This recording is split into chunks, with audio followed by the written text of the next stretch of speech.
We believe everything can be translated into numbers. Things are made up of numbers, and mathematics is the key to opening the gate of truth. It is like the fire that lifts us from the darkness. This world may decay in time, but numbers will transcend the limit placed for all other things in existence.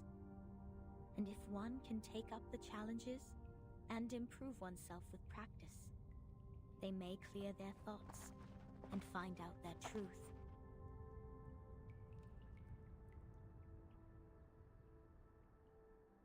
That is, to find out the number of their soul. Oh, this is more like a place for proper conversations. Broad, open, as vast as the high seas. Hold your horses, Miss Regulus. If you were to speak of consuming beans again, I will have no choice but to send you into the depths of the sea. Fine. I haven't done anything yet.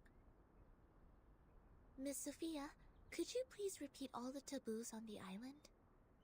It was too dark in there. I didn't take them all down. Worry not, Miss Sonetto. I have them all recorded.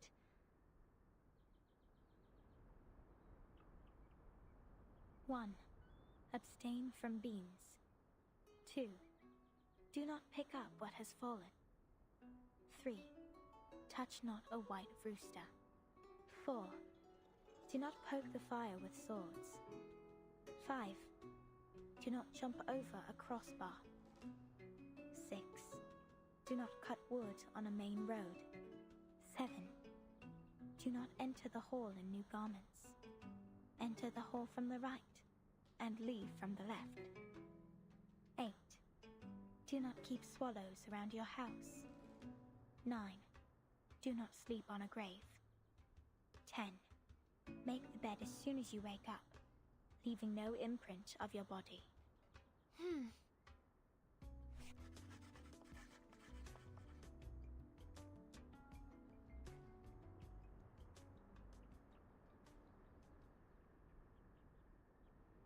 What strange obsessions are these?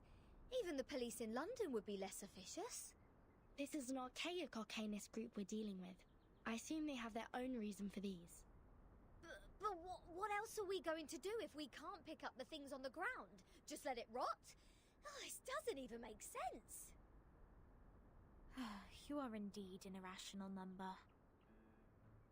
Huh? What about me? Though I can't identify the exact number of yours, it's never too hard to tell the number types. Like you are a very typical irrational number.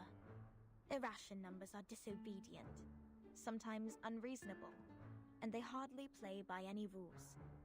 Just like the non-terminating random numbers following its decimal. These numbers are the floating points, or the noises. People of this type are the random ones whose actions show no pattern whatsoever. Disobedient, unreasonable, never play by the rules. So that's what their judgment is based on. Oh, she even gets the rock and roll part right. Stop pulling my leg. This pirate will not so easily be defined. What about you? What's your number then? I'm still learning. My time to reveal my number has not come yet. Oh, you don't know? Well, I can help you with that. You are an irrational number too.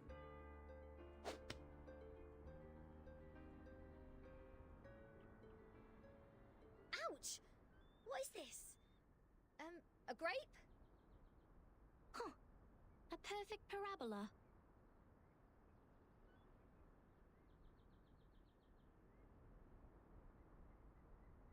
Oh, it's you again. I won't be bettered in a fight this time.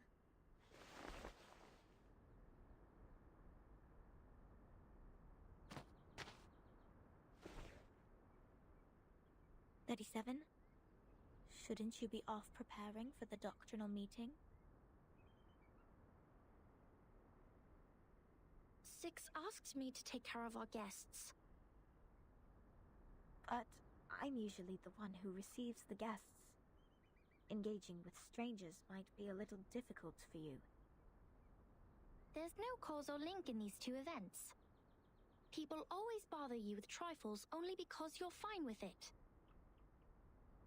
Do not sleep on a grave, and do not cut wood on a main road. Idleness is the cause of the breakage of one's flesh and soul in the long journey of perfecting oneself. Those who have not yet found their numbers have even fewer excuses to be indolent. Besides, why would you place the head of a guest in your mouth? She said she's going to eat beans. That does not justify your action. Come to think of it, is she safe to bite if she had consumed the beans? Wouldn't that make you the bean eater as well? The right way to deal with this is to throw the offenders into the sea. Let the Gorgon current take them and confine them in the ever-repeating circular motion. Oh yeah! This is the most optimal solution. How come you didn't think of it? This is one of the most basic set problems. Hello? Are we done with the chit-chatting? Conspiring to my face to throw me in the sea. Mind you, this pirate's tolerance has limits.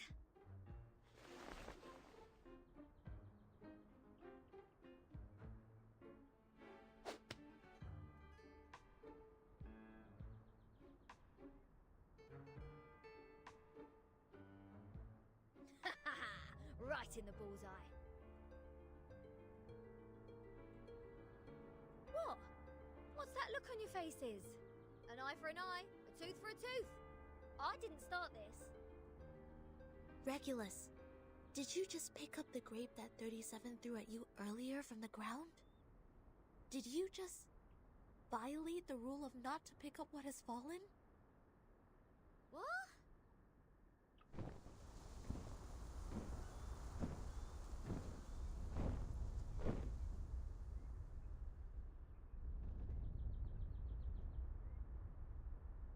Get down! Abraxas incoming! It will take the offenders with it! A chicken's head and two snakes as a feet. What? What on earth is that? This is not good. They seem dangerous. Regulus, come to my side.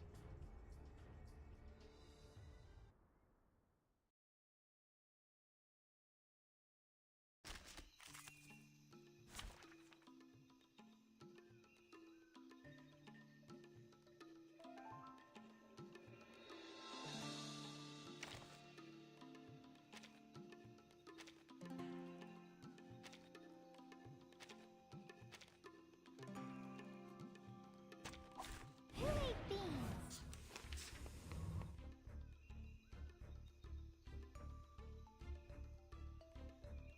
Good timing. It could be found even that. No need to look back. Intersect and divide. Time to check my calculation. How dare you! How troublesome.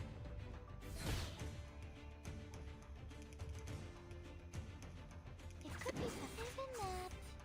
Handle it gently. Uh-huh.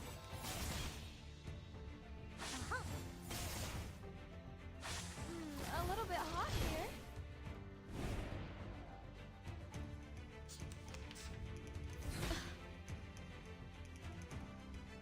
It could be even that.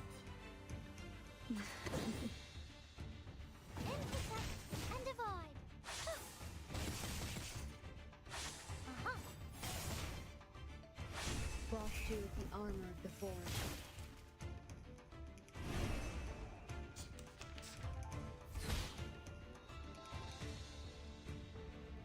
The final demonstration. Good timing. Take it easy. Welcome to the world of numbers.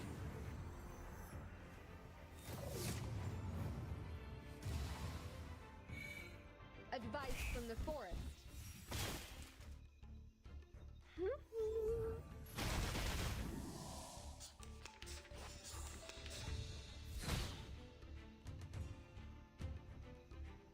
Even that. Handle it gently. Penetrate. Just like the prophecies of the woods, the scales have already been tipped in my direction. Regulus!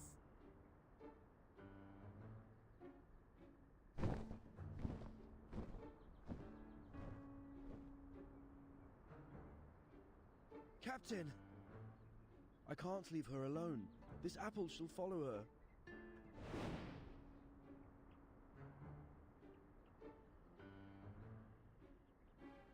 A toast to Regulus, to her ever-fighting spirit of breaking away from jails, no matter how many times she has been put behind bars. Luckily, she didn't have any beans. May her soul be cleansed in the dungeon. What a mess. Ena eftegramot mima, schimatizete otan enosume dios semia.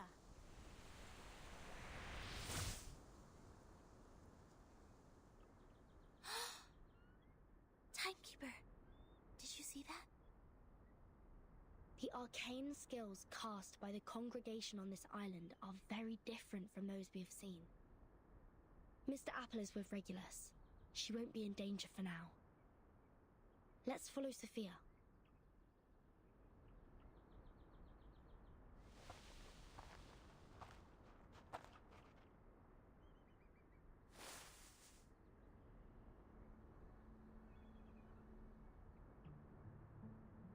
We have wasted too much time on unnecessary matters. Miss Vertin, this is the place you've journeyed to visit. The Hall of Apiron. This is where we share our knowledge of Numa, which is also the storm you've been referring to.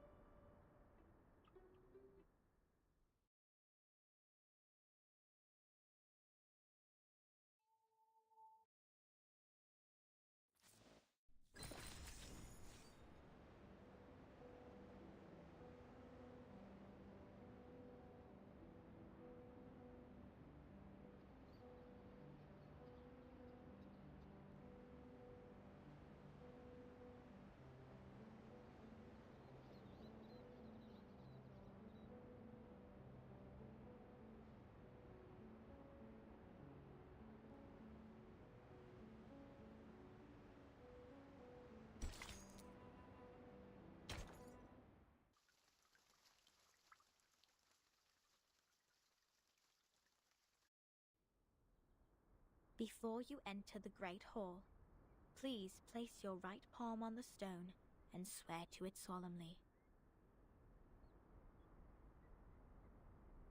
I wish to be baptized in the water of Gnosis and be rid of the long darkness of ignorance. I ask my tongue to be taken, for it has spoken mindless words, and I shall stay silent for the truth. I choose to leave the fragments of matters behind me and enter the Great Hall of Forms as clean as a newborn. I swear to let matters stay in the world of matter and a form in the world of forms.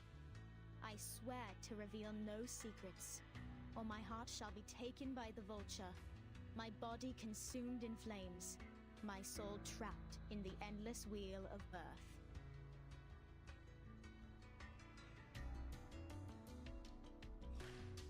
Now, knock 3 times on the stone. Put on these ceremonial dresses. That be all. Remember to enter the hall from the right, and leave from the left. You are the humblest audience here, hence not allowed to speak.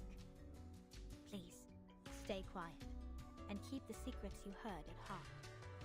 I will arrange your meeting with 6 after this. No problem. Miss Sophia, could you give us some privacy? Please, enjoy. I have nothing more to say.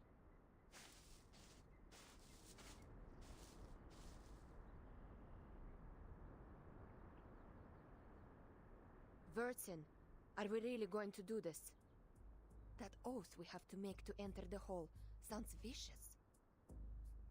To stay quiet and keep the secrets. It's similar to the training we once received. I can go inside on behalf of Timekeeper. No, I'll come with you, Sonetto.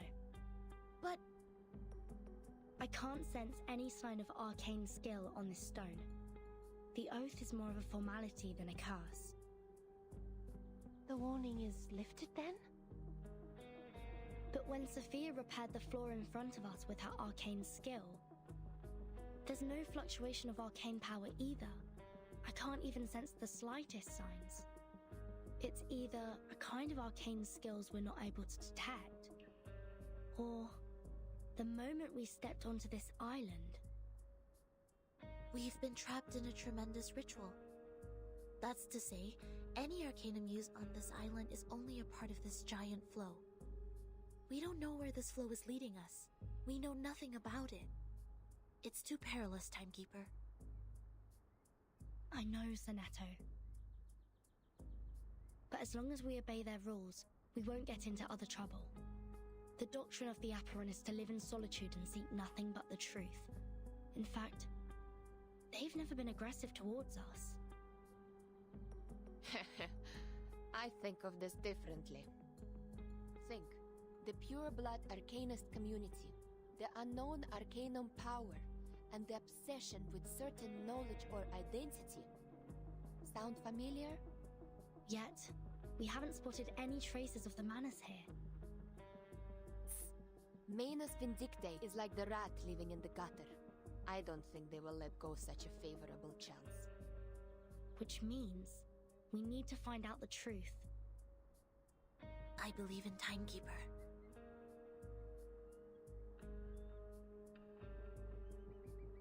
I have zero interest in this meeting. I'll stay outside to keep a lookout. Take care.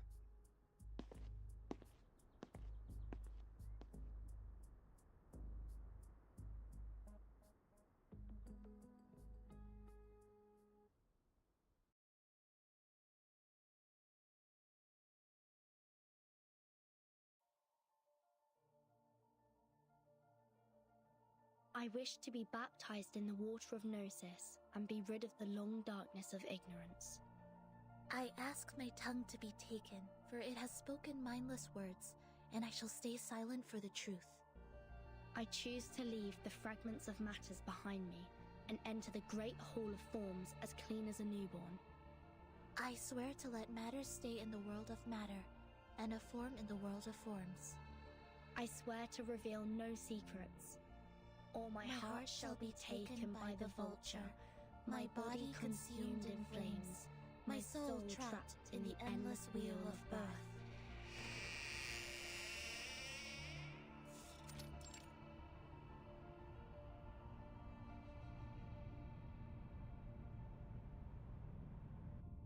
Fellow brothers, sisters, our quest for Gnosis had suffered 3 unprecedented crises. First was the discovery of irrational numbers, and then the creation of imaginary numbers. Last was the loss of the grand unification of different lineages. The truth was buried, and history was rewritten. But the emanation is not a crisis. Instead, it's our last salvation. The supreme existence has once again shown itself to us. The door to the everlasting transcendent world of forms has opened once again. As Numa pours down, things are rewound to the world of light.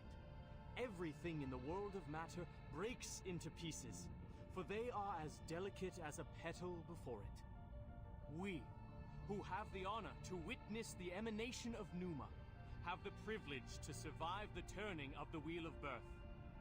Because we know the truth. Our survival is destined.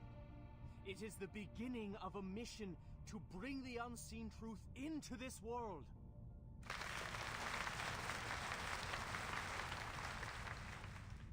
Thank you.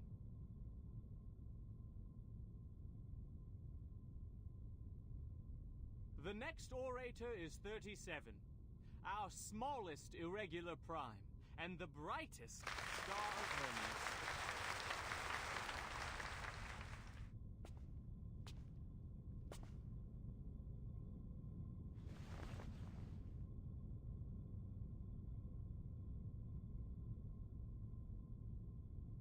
The emanation in 1929 only lasted for 2 days. All methods to calculate the Numa emanation failed. We found no pattern in the occurrence of time reversal. All our efforts in the past 4 years have gone completely wasted. That's the end of my speech.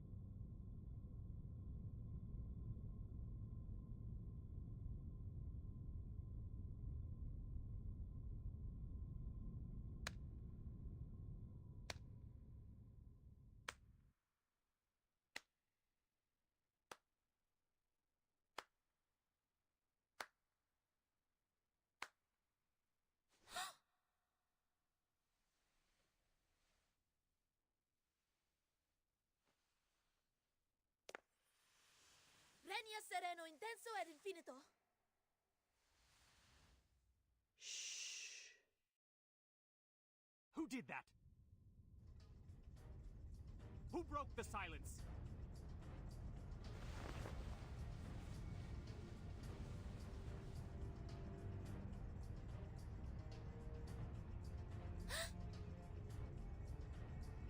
Sorry, Timekeeper. I just... Get ready to run, Snetto. The Abraxases are coming.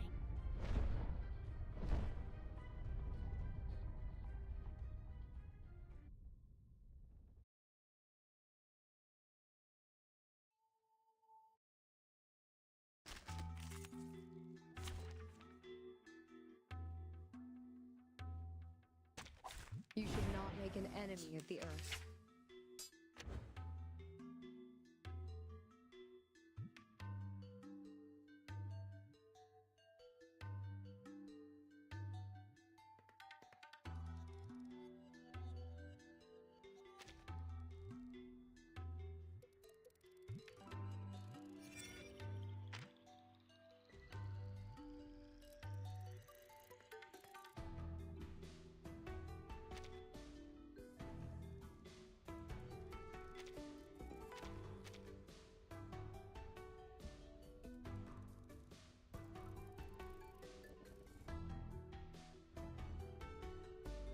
Good timing.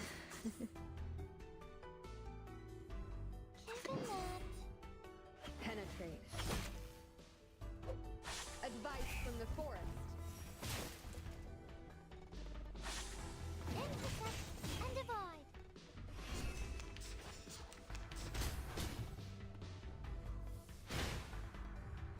How dare you? Go away. It could be given that... Good timing. Form is a bubble. Time to check my calculation. Penetrate. No need to worry. It could be found.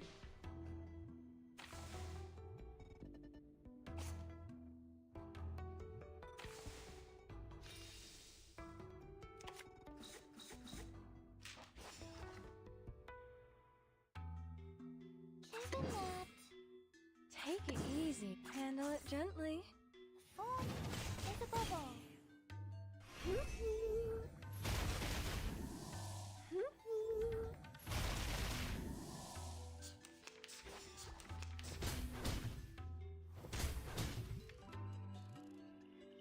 The final demonstration.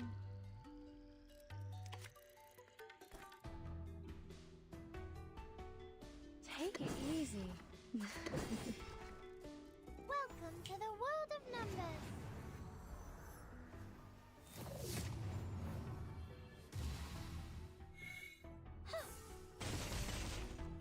My child, here's something fun for you.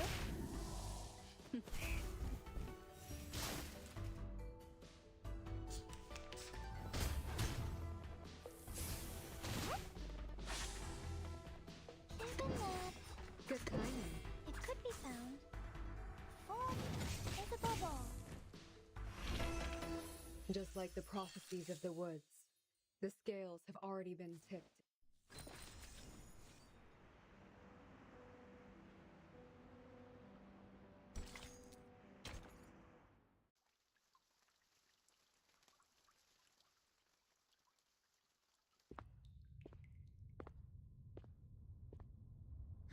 Can somebody tell me why I constantly get locked up ever since I've known Vertin?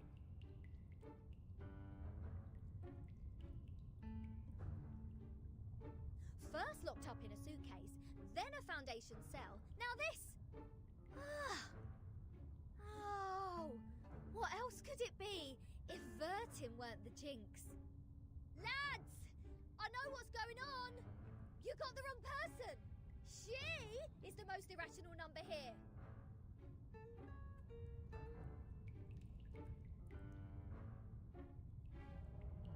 I'm knocked. What does it say here? Freedom will be granted once the proof is completed. That's to say, I have to prove myself not an irrational number to get out of here. Which is exactly what I've been trying to do, isn't it? Rats. Ugh.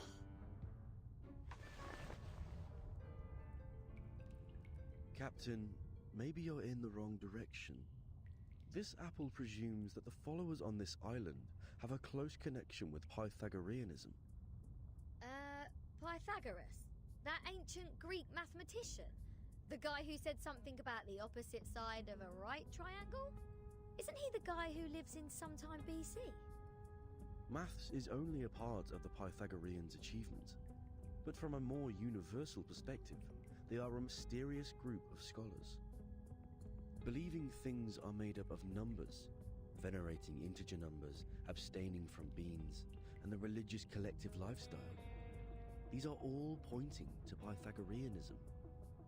The earliest Pythagorean school perished because of the discovery of irrational numbers, which explains their odium of it. At that time, a deviant student named Hippasus discovered root 2, and the theories based on the ratio of integers they hold dear were upended. Hippasus himself was drowned in the sea. This apple assumes they see the integers as the standard of virtue, and people can increase the number they rank through study and self-improvement. Besides, they are convinced that a numerical code is hidden in everything and everyone. Whoever can solve the code can obtain the truth of the world. Alright, now I know what's going on.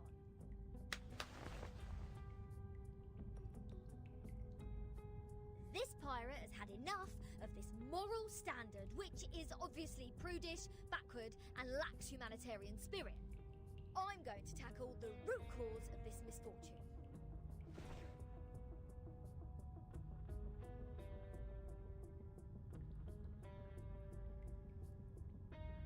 I'm breaking out!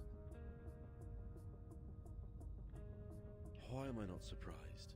The captain quickly gives the sufficient and prerequisite condition to prove herself an irrational number. This apple may be able to offer some help.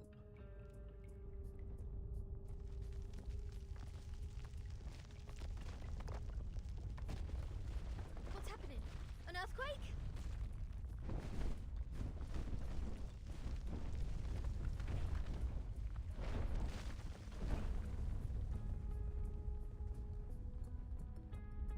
All Abraxases are flying in the same direction. Is this their habit, or... Ah! The roof is about to collapse!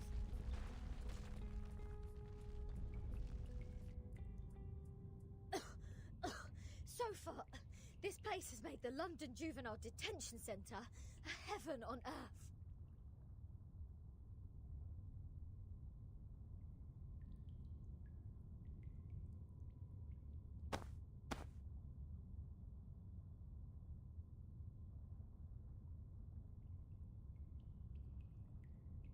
Oh, is there a piece of paper? Did one of the Abraxases drop this? Strange.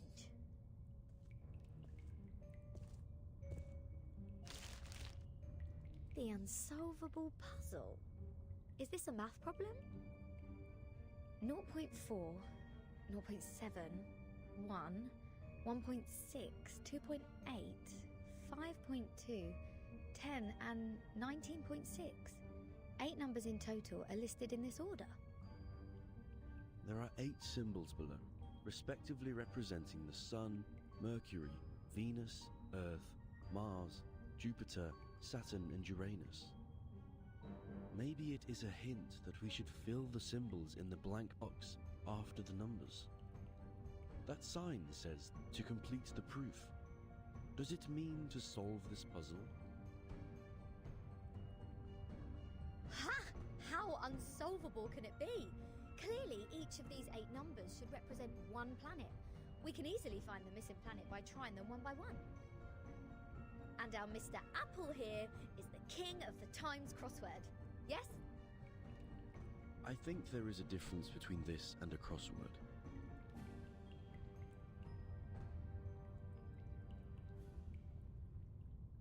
In this Apple's humble opinion, the ratio of certain numbers should match this number sequence, such as the radius, volume, or rotation period.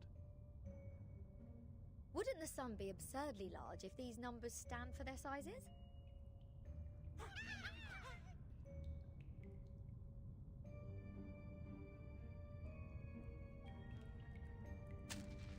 Hey! The underground critters are back!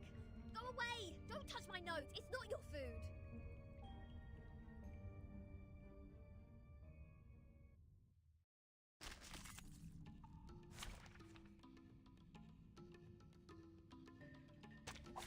Anyone offer your seat to the senior?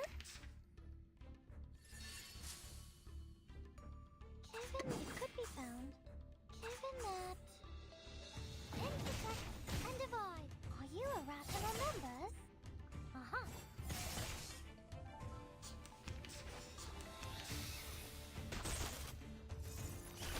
Don't be so hard. It could be given that... Handle it gently. Intersect and divide. Time to check my calculation. Huh. Hey!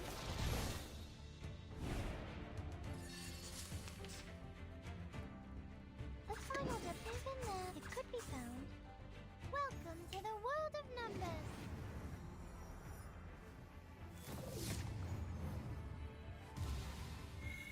Uh-huh. Intersect and divide. Huh.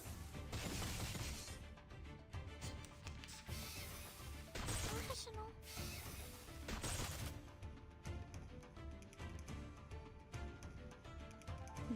Given that... Take it easy. No need to look back. Intersect and divide. My child, here's something fun for you. Just like the prophecies of the woods, the scales have already been tipped. Hold on, please, Captain. Seems like the critters are trying to tell us something. They are pointing at the sign of the sun. Is that so? Even the critters on this island know math. The sun. What if the sun is just here to serve as a reference point? I read an IAU's report in the Times 2 years ago. You know, the International Astronomical Union. Earth's average distance to the sun is approximately 93 million miles. As for Mercury, the average distance is 36 million, and Venus 67 billion miles. Let's say if we take the distance between Earth and the Sun as one astronomical unit, then the distance between the Sun and Mercury would be approximately 0.4 units, and Venus 0.7 units. There you go. These numbers are the ratio of their average distance to the Sun to the Earth-Sun distance.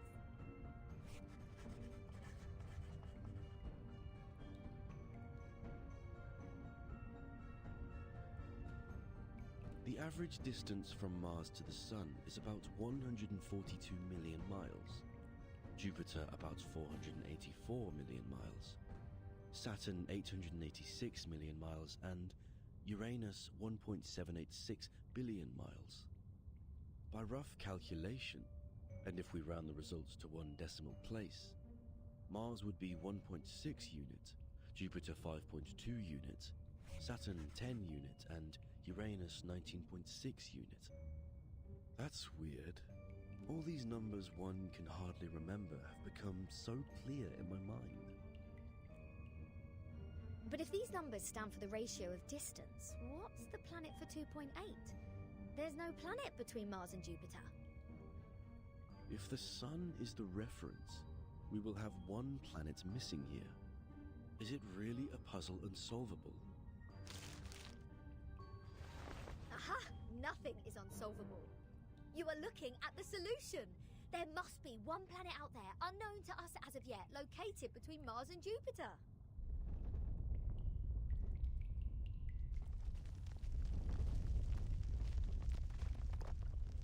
What now?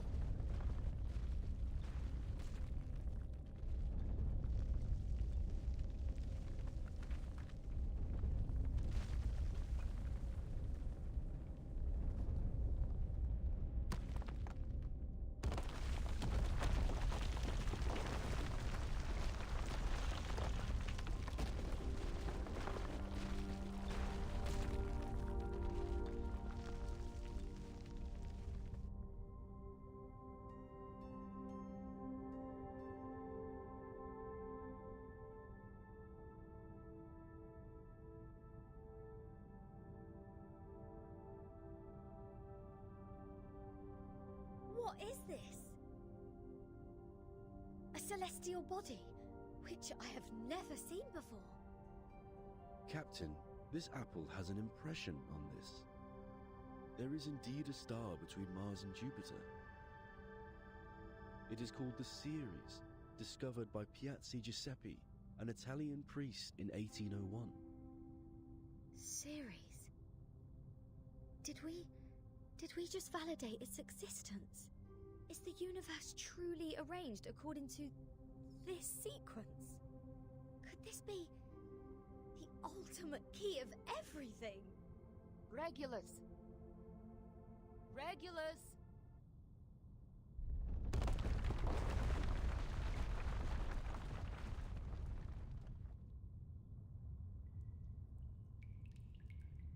What are you doing? Good food poisoning after accidentally eating one of those critters?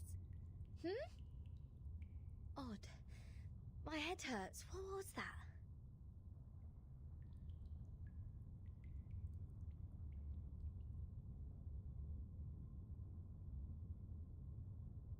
I'll make it short. Stanetta is in detention. They're planning to sentence her to death by giving her the poisoned wine.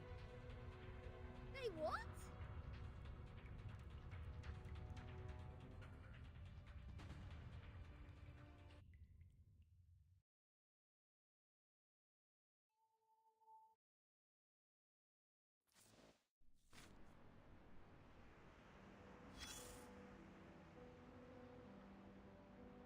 As you can see, this school on the island lives in a box made by the truth. Even if they have a donut in their hands when they are hungry, they still see a topological space. Like the cute ring attached to an initiation toy. It's not food anyways. But if you give them a puzzle, they will enjoy it like the best Kaiserschmarrn. Oh, my apologies. I was not talking about the one you are holding. No. With all due respect, that thing in your hand is pretty old. The mold on it seems to come from the 18th century, judging from the smell. I'm sure you know it will make you sick if eaten. But we have to admit, it is not just ordinary mold. The young man firmly believed that the movement of the star, and his point was even proven correct by Zeus's grandfather. When another gentleman observed the sky through the reflecting telescope, he took great pain. What was it called? 19 points. If the world was not created by God, are there any theories we can use to explain such a beautiful law? Yes, the one that says it never actually exists. Anyone can see the breach in this number sequence. That either God is wrong, or we've been blind all this time. What do you think? Oh, darling, I forgot that you are one of... You need to understand that we are talking about a forgotten masterpiece from the 18th century. Back then, everyone still believed that the imaginary creature... It was a beautiful dream, but it was still ended. Eventually, not the Ceres, nor the Uranus, but a new planet. People found it through more precise astronomical data and Now we are clear of what we've been talking about. It's an unsolvable puzzle. We found the Ceres because it happened to be there. It is real, and no one can deny its existence. In other words, we can perfectly prove the rationality of mathematics because we invented it. It's been a good dream, I suppose. Now, imagine that you are walking alone in the darkest valley ever, trying to drag your fragile body upward as much as possible before it is worn out. Hoarse cries squeeze their way out of your mouth to ask, even if it's only in your imagination. You have just witnessed the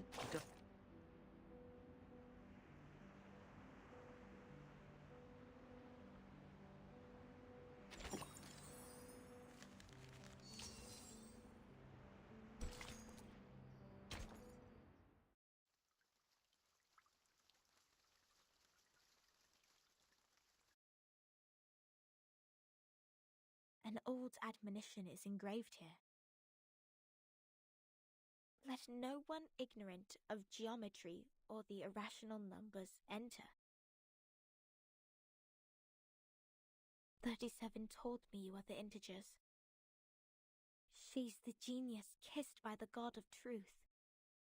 She can see our numbers and has never made a mistake. But I don't understand. Why would you break the silence at the meeting?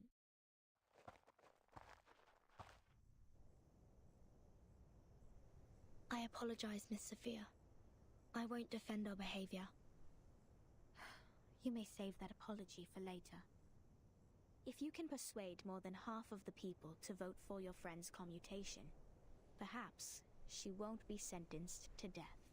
I have gathered some case files from the past. I hope it will be of some help.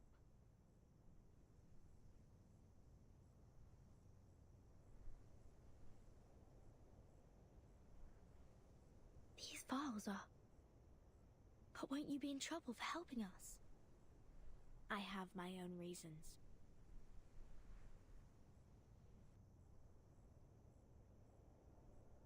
Integers are the living example of virtues, the standard of purification. It represents a soul existing in the world of forms, a true being. It is the floating points behind the decimal which dent the process of our overall purification. The evil. The ones who violate rules knowingly. The ones who turn a positive number into negatives. And a civil person, a criminal.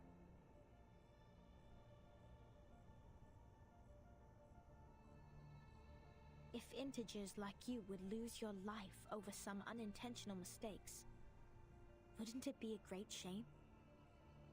Besides, I can't stand the idea of you being killed in front of me. Not rigorous.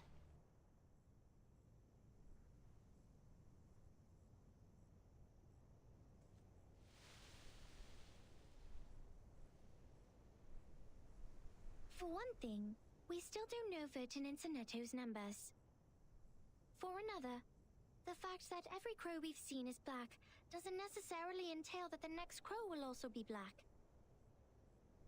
Even if every virtuous person we met has been an integer, we can't be certain that the next one will still be an integer. Same case for irrational numbers. You're right, 37. But people always tend to believe that virtuous people are integers. That is what we call belief. Correct, but not entirely correct. Everyone can make mistakes. Numbers are just numbers. They are not associated with virtues. Unlike me, you're always right, 37. I don't know what differs us.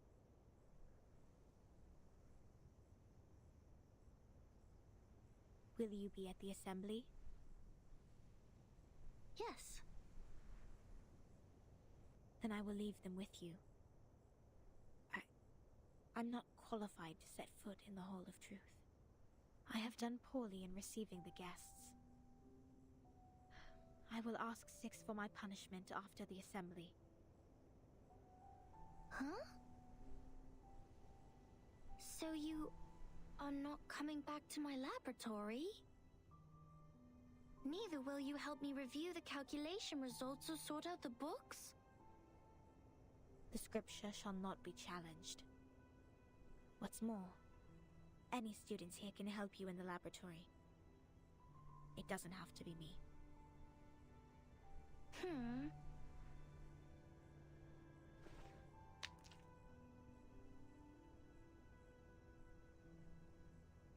Had I known, I would have let someone else welcome Vertin and her friends. Like 210. He loves to brag to young ladies so much that he would take the punishment willingly, right? You were that someone else who was assigned to receive them in the first place. If I hadn't stopped you in time, how much longer would Regulus's head have stayed in your mouth? Not to mention what happened last time, and the time before that. But the fact that I have messed up all the receptions before doesn't mean I may excel in the next one.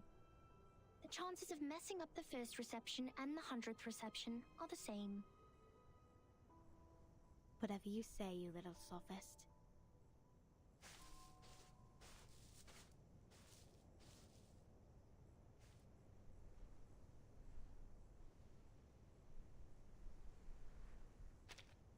Everyone says so. But compliments won't help her find her number.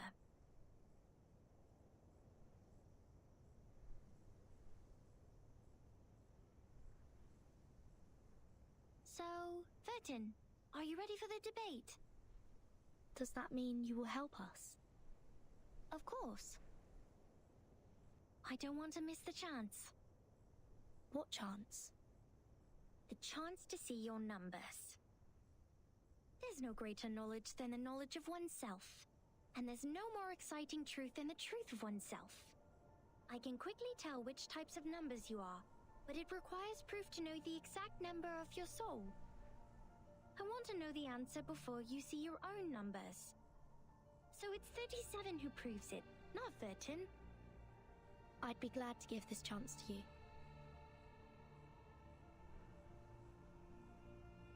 That's boring. Let's go, Vertin. The assembly's about to start.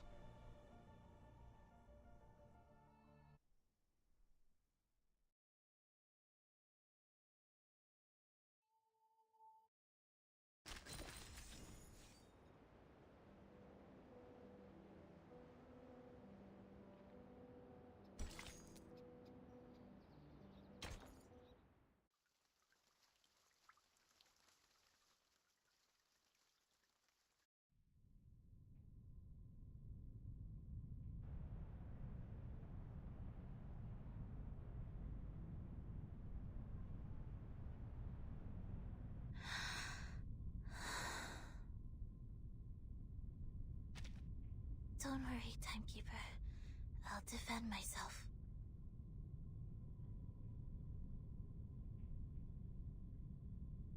Back in the Foundation, I once won a public debate of a similar nature. This is my duty. I won't let it get in the way of the team's investigation.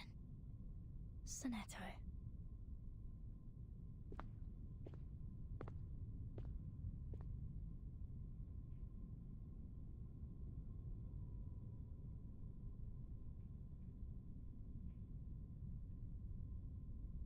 By our tradition, Miss Sonetto will be given the poisoned wine, so she will be muted and stay that way forever.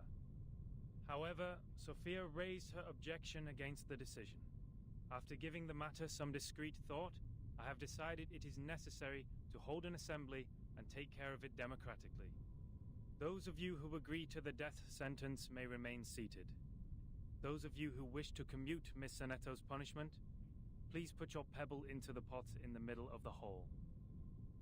Now, Miss Annetto, Miss Vertin, you may defend yourselves until the sand in this hourglass falls to the bottom.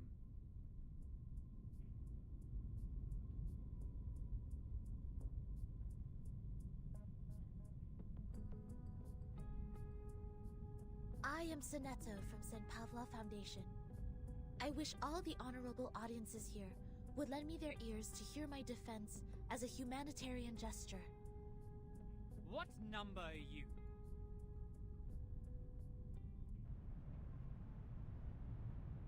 Defendant, the court requires an answer. What is your number? What?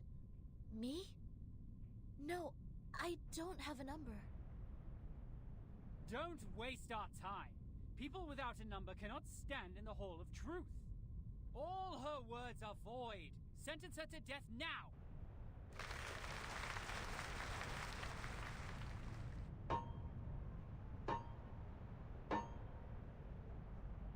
42's argument is valid. Defenders, what do you wish to contend? What? It's valid?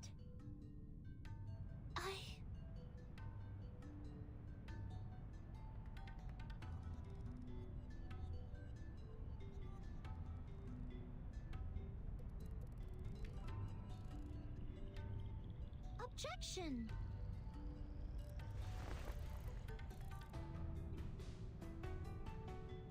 According to the record, the last time we inflicted severe punishment was in 1980 to a visitor who ate beans.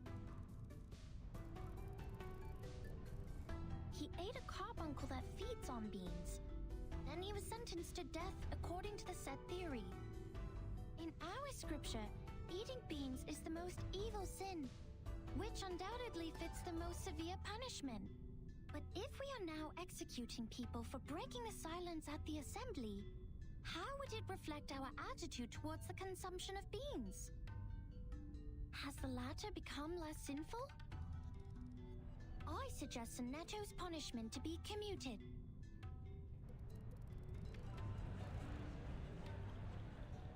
A good argument. 37's argument is deemed valid. The debate will continue.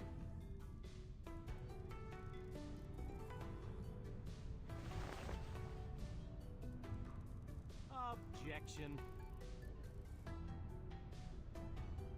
The punishment for eating beans is to throw the offenders into the Gorgon current, while the punishment for the silence breaker is to drink poisoned wine. Among all the punishments we have, there's no other punishment more dreadful than being thrown into the Gorgon current. Because eternity and infinity are the two things we have the least knowledge of, which makes them the most ghastly punishments among all. Giving her the poisoned wine doesn't make the consumption of beans less sinful. Her argument is invalid.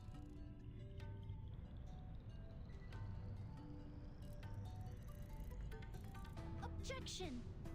Both of the crimes would fall into the same category if we are taking the punishment as a frame of reference, which is death. Objection! The two crimes in question are not commensurable, which makes your comparison invalid.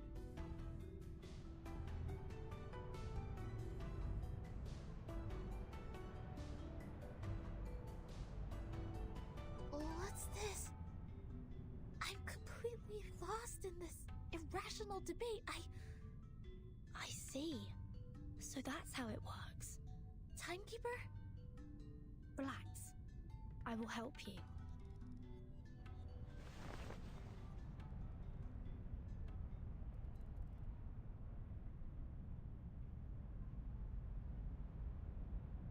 I object.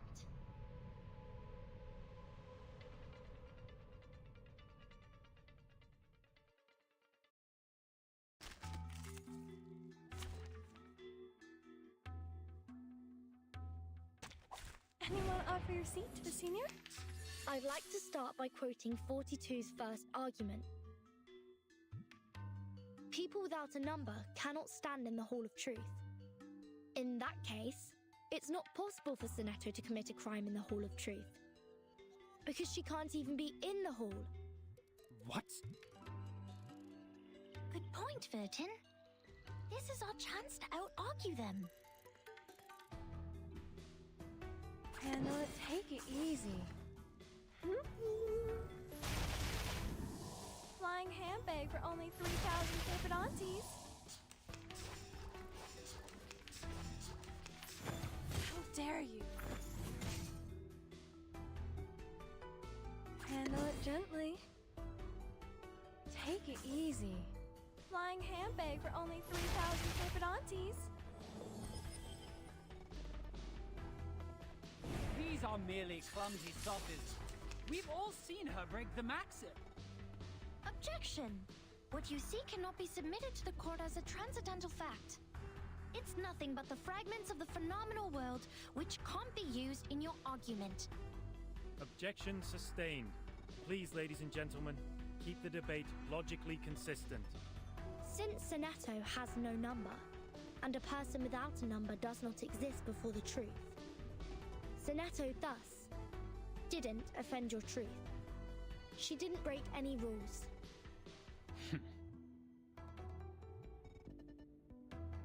Bloody prom. Handle it gently. The ocean dried and I'm alone again.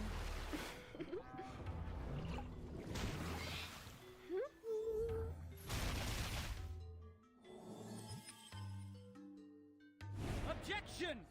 The rule breaker has a number. We can all tell that she is very likely an integer. Therefore, she should be identified as an unknown number, not void. Your sophism has failed. 42's argument is held valid. Is there anything else you'd like to add, defendant? Tell you a secret, Vertin? We would call criminals negative numbers. I got it!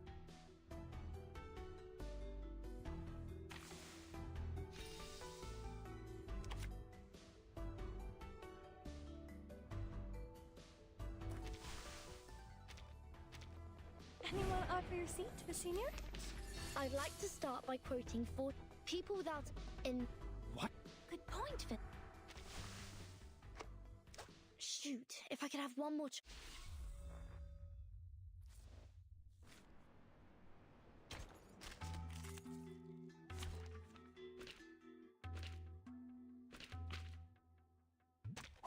Who ate beans? I'd like to start by quoting 42's first argument. People without a number cannot stand in the Hall of Truth. In that case, it's not possible for Senato to commit a crime in the Hall of Truth. Because she can't even be in the hall. What? Good point, Vertin. This is our chance to out-argue them. Given that it could be found, intersect and divide. Intersect and divide. That's troublesome.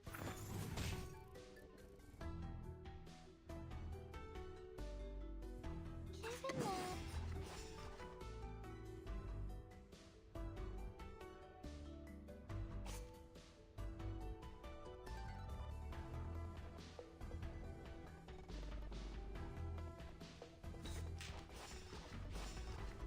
It could be found. Form is above all. These are merely clumsy sophists. We've all seen her break the maxim. Objection! What you see cannot be submitted to the court as a transcendental fact. It's nothing but the fragments of the phenomenal world which can't be used in your argument. Objection sustained. Please, ladies and gentlemen, keep the debate logically consistent. Since Senato has no number, and a person without a number does not exist before the truth, Senato thus didn't offend your truth. She didn't break any rules. The final demonstration. Given that... Welcome to the world of numbers.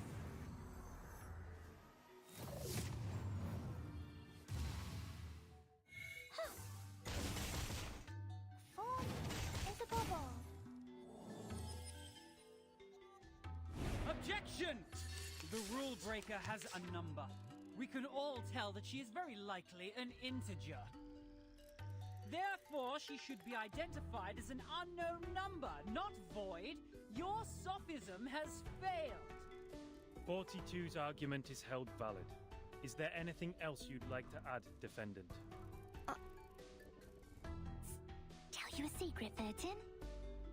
We would call criminals negative numbers. I got it! It could be found. A perfect argument. Or there's a bubble. Are you irrational numbers? It is easy to prove Sonetto's innocence.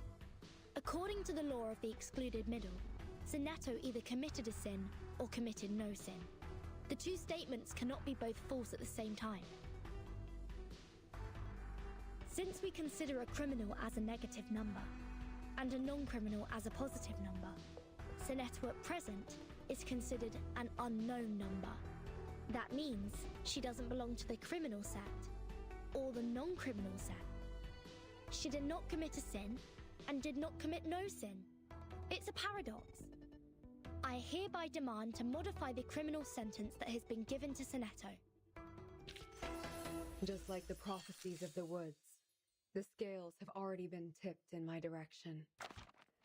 I win today, and so will tomorrow.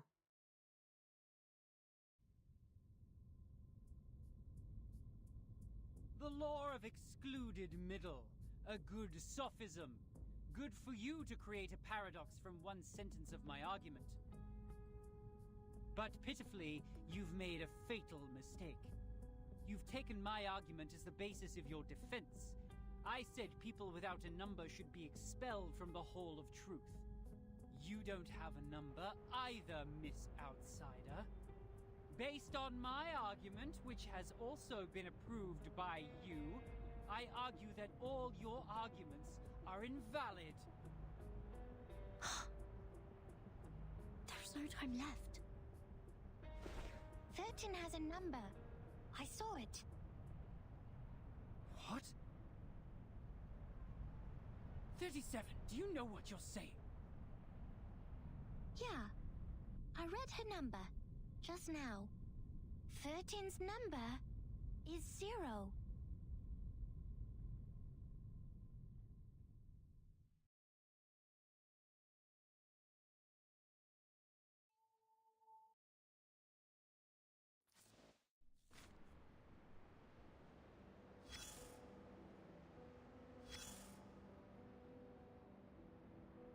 Come closer.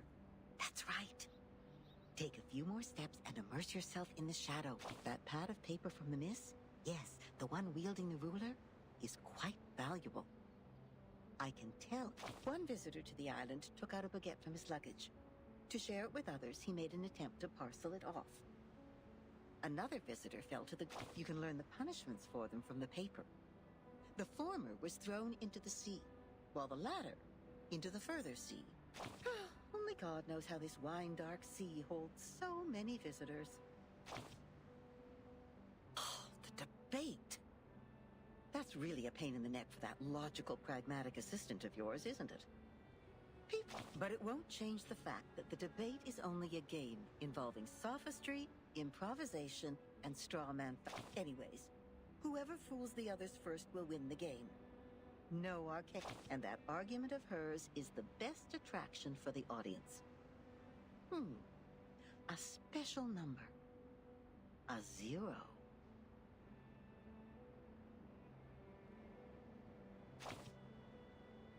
That's ambitious, darling, and I love it. But you need to know that infinity is the most unfamiliar thing for the people, and that's why whoever tries to eat up this elephant with one bite will get all bloated and pinned. By then, I guess you would be eager to throw up the elephant and turn back into the adorable... See, just like you, people are always on the way to finding something that can satisfy them undoubtedly. Now, back to the number we just talked about. Oh my! It's the prediction of your whole life! You owe that spirited little genius a thank you. By the way, what do you see in her number?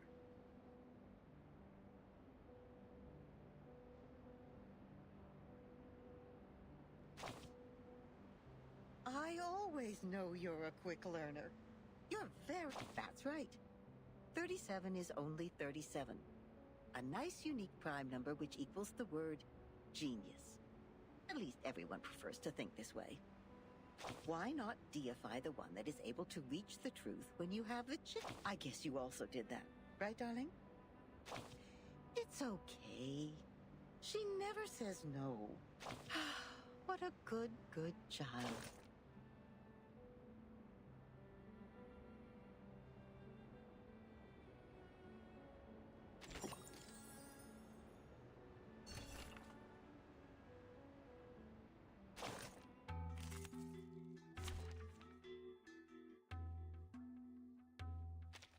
Who ate beans?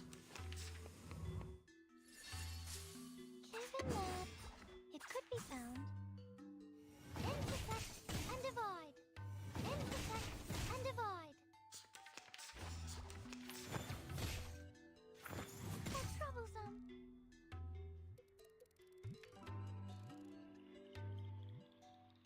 Given that it could be found, form is above all. Are you irrational numbers?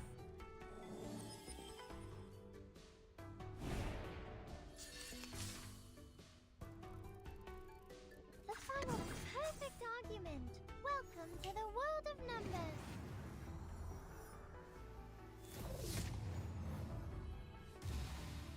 Huh. Are you irrational numbers?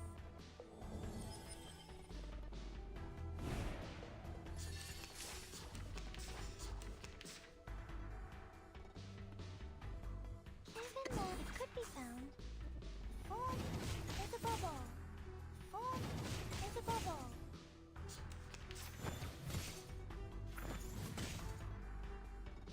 Given that, intersect and divide.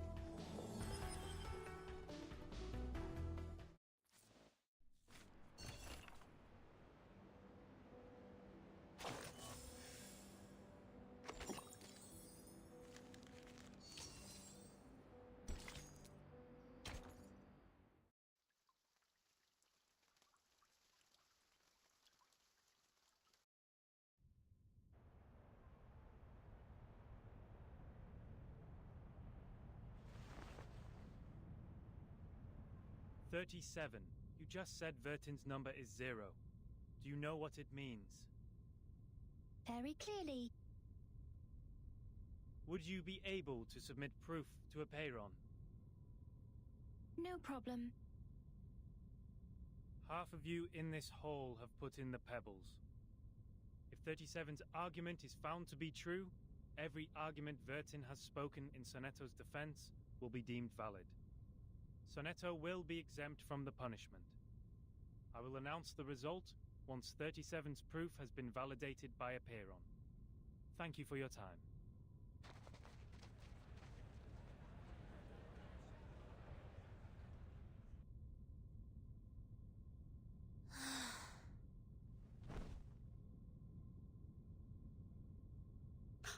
Sonetto! Timekeeper, I'm so sorry. I tried my best, but still I couldn't understand the debate. I failed again.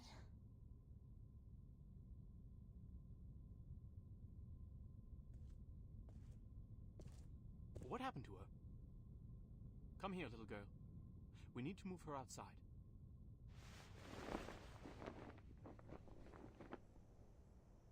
Lie her down on the ground and wipe her palm and feet with dew and peppermint oil. That would be okay.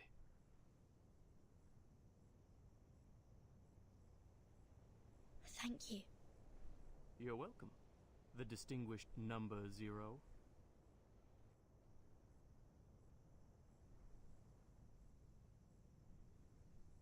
I'm kidding. I'm 210. Well, instead of the number, I prefer people call me the rhetorician. I've heard your preachment. Pretty demagogic. That's how logic works. With logic, I can prove that you'd cease to exist in the next moment, or that there are no other people in this world except me. Achilles can never outrun a tortoise, and a flying arrow is forever motionless. This debate is nothing but meaningless wordplay. That pacifist let you off this time. 6. A perfect number indeed. For he knows the benefit of reconciliation. Who wants to have blood on their hands and be devoured by the cycle of hatred? Yet it's a torture for any intelligent mind to hear such an immature debate. Can you feel the suffering of our leader now? I'm sorry. No apology needed, Miss Outsider. I also feel sorry for your pain, given that 37 has revealed your number. What do you mean? 37. Our evil little genius. The most cunning star of Hermes. She's been having fun revealing others' numbers for a long time. Our numbers are our essence. And it's also the most important proof we get once in our lifetime. But she enjoys taking that opportunity away from you. Just because her talent allows her to do so. She did that to her friend, too. She found out Sophia's number. But without casting an eye on that paper with her number on it, Sophia threw it into the sea. Sophia is Sophos. But you... I pity you. It doesn't seem like trouble to me. Alas, poor little Vertin. You still don't understand. The number of our souls suggests our fate. It might be changed through algorithms temporarily, swirling, shifting, or transforming alongside other changes occurring on the coordinate axis. But in the end, we can only be ourselves. 1 is thought. 2 is opinion. 3 is wisdom. 4 is strength. 5, enthusiasm. 6, harmony. 7, order. 8, philanthropy. 9 is restraint, while 10 is completion. 0, however, is in the middle of the axis, the origin of the frame of reference. It's neither positive nor negative, neither prime nor composite. Things are ever changing, but you stay the same. Your loneliness also lasts forever. This is your fate. Being exposed in full view of the crowd, yet you know nothing about it. 37 was acting on impulse. Yet she opened Pandora's box. She leisurely reveals your fate. That carefree behavior makes no difference to picking up a shell on a beach. How could I not pity you?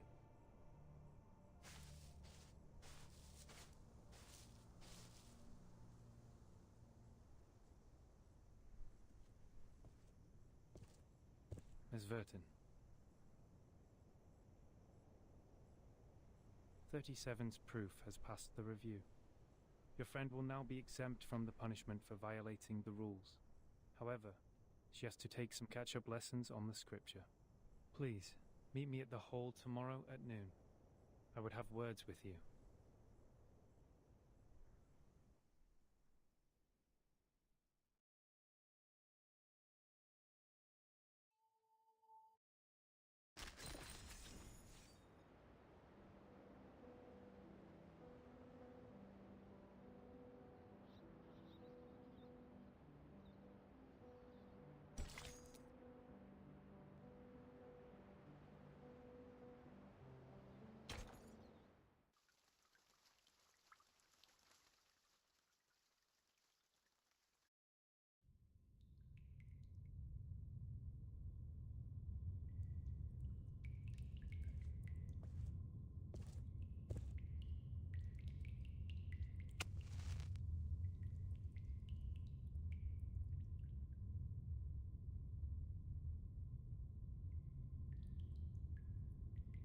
Before this negotiation begins, I wish to tell an allegory to the two of you.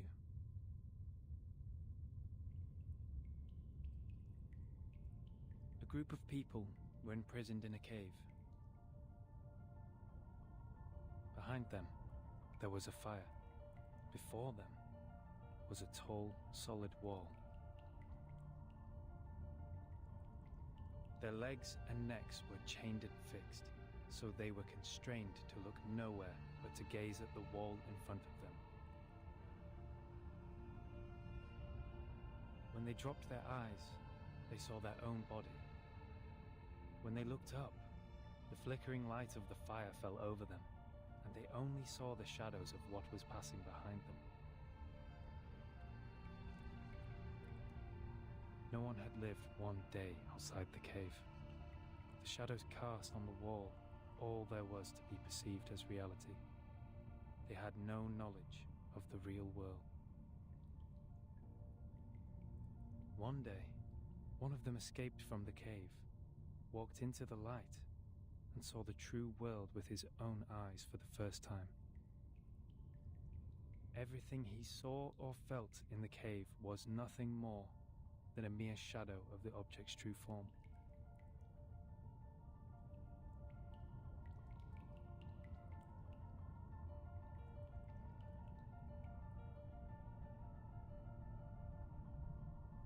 Our world is a poor one, Miss Vertin. The phenomenal world is the cave in this allegory, where we are surrounded by shadows or some humble fractions of the truth. It is ugly, frivolous, filthy, perishable, subject to decay, and filled with hollow desires and meaningless struggles. Only the wise can walk out of that cave and see the world as it truly is. In that eternal, transcendent world, everything is in its most perfect form. I pray that you, Miss Vertin, the representative of St. Pavlov Foundation, and you, Miss Arcana, her counterpart of Manus Vindictae, would pay heed to my words. Everything you've been fighting each other for means no more than some fragments of phenomena to us. There's only one thing worth doing. That is, to seek higher wisdom, develop one's virtue, and achieve greatness in life. We have never set foot on the soil dampened by the storm, nor have we ever been involved in the disputes brought by the torrents of time. I beg you, do not take your conflict in the phenomenal world into the realm of truth. For certain. It was never my intention to sully the sanctuary of truth. Then, to prevent a situation like this from happening again, I would like to ask you two to carve your names on these 2 stone bangles and drip a drop of your blood on each of them. Once the bracelet is put on, no one will be able to remove it. From now on, as long as you're on this island, none of your people will draw blood from one another, or the bangle shall draw all the blood from you. The peace agreement is so decided.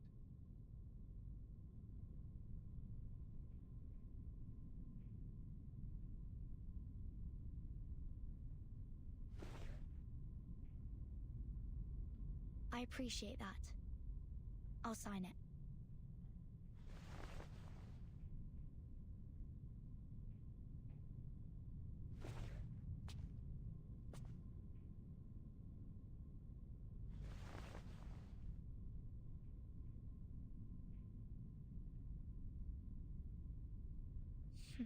The peace agreement.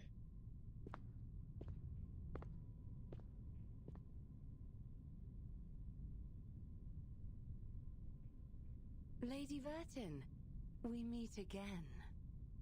I wish the best to thy friend. She's doing well, thanks to you. You're most welcome. Thou shalt quench, for times hath changed. I would not wish to shed even a drop of Arcanist's blood in vain. But Schneider should be the victim of a merciless bullet?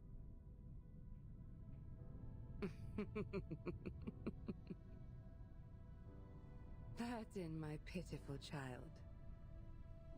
Did you forget? That merciless bullet cameth from a gun never belonging to me.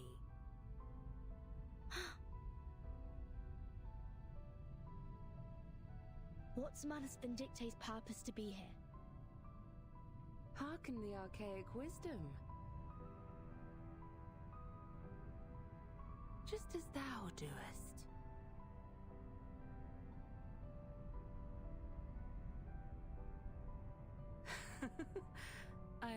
surprised. I adore thy visage, Lady Vertin, emotionless in the storm. Alas, no man shall bravest the storm and live, including thee.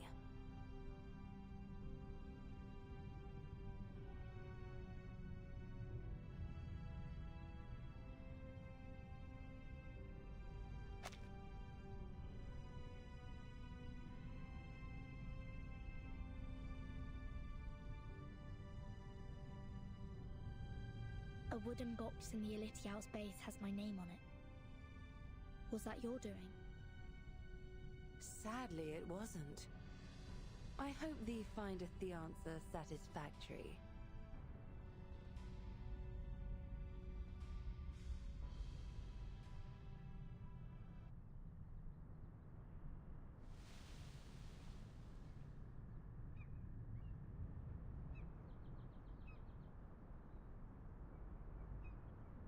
It's burning.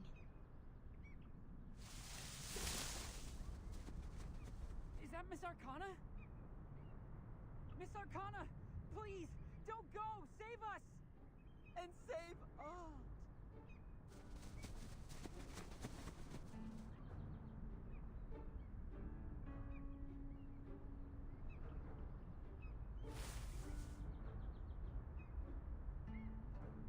No! Come back! Come back! You ignorant foreigners! I just started introducing vectors and matrices, and that's the most interesting part! Vertin! Great! You always show up at the right time and right place! Stop the mass people! Whatever it takes!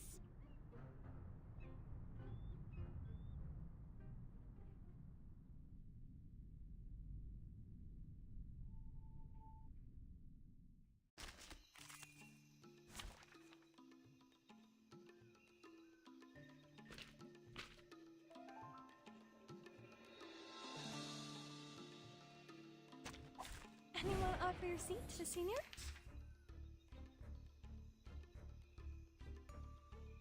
Given that...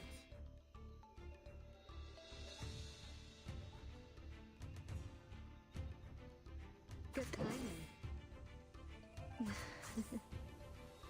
Intersect and divide! Penetrate. Frost you with the armor of the forest. No need to worry. How dare you?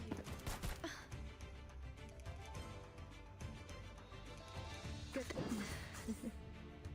Handle it gently. Penetrate.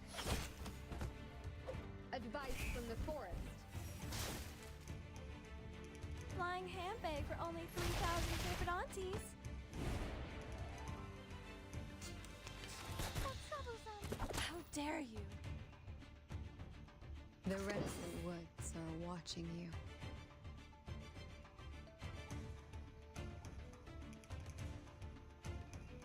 Take it easy. Handle it gently.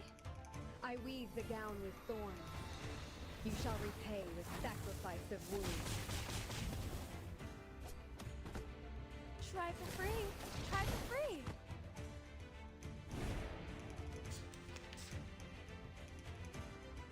Good. Take it easy. Penetrate.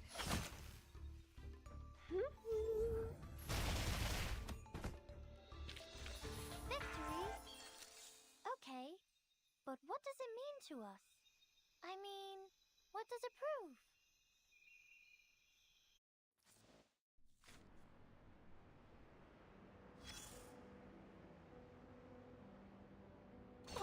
Look at you, climbing out of the cave in the Allegor. They must have tried to fill your little brain with long preachment. But you should feel lucky, because at least they didn't give you a quiz right after that. Oh, that's our expert on absent-mindedness. Yes, we should try to reach the corners of your mind, if you would. And there you will find another bunch of people standing in front of us. Yes, those people in gowns. White gowns with gray diamond patterns. One of them was standing on the stairs, gathering all the little vacant eyes. Teacher, instructor, tutor, the educator, but they have nothing to complain about. You know what they say? They showed you a broad avenue in their teachings where you could enjoy a sense of security with all the salt. There is a distinction between good and bad here, and it's as clear as our innate sense of right and wrong. But in fact, there exists another path in the woods. It's much less traveled, leading to the unknown darkness which cannot be seen with eyes or proved false. You may even So, which will you take? Oh, that's not an easy choice to make. This grammar must give you a round of applause. I would have even pinned a boutonniere to your suit if I had one. You've seen the living proof. Many were freaked out after they came back, and people... Oh, my. That was a bit over the top. I hope I didn't... Here's some good news to cheer you up. Actually, there's still one more way you can take. It would be a good choice if you want to enjoy... I'm sure you know that myth. You shall take the soul of your love out of the underworld, yet you shall not look back. That's right. The ones with the belief set off. They entered the dark woods barefooted, yet moved so... They kept their mouths shut and eyes forward. They never turned back, never picked up what was not there. They showed frugality, patience, and wisdom in the... So the beasts continued to lurk in the shadow. And the ones with the belief passed through the woods safely. Think about what I just said. That which is real is reasonable. Never look back in the woods, darling. If you don't want to be turned into a pillar of salt which can do nothing but wail, then never... Yes, we'd better stay awake, stay calm, but then there comes the problem. How can you ignore your love for those thriving plants and blooming flowers? How are you supposed to deal with the unstoppable feeling that overflows like a melody when it is stirred up by the beauty of the scenery? Of course, you will cry the loudest cry, dance the wildest dance, drink the strongest drink, and after all, there is no need to enter the woods if the soul-stirring... No. Just let it go and hurry forward. Remember to keep your... When you do so, the scenery will no longer mean anything to you, nor will the fragrance of the flowers. You will get out of the woods. Is that what you want? Don't worry. We have...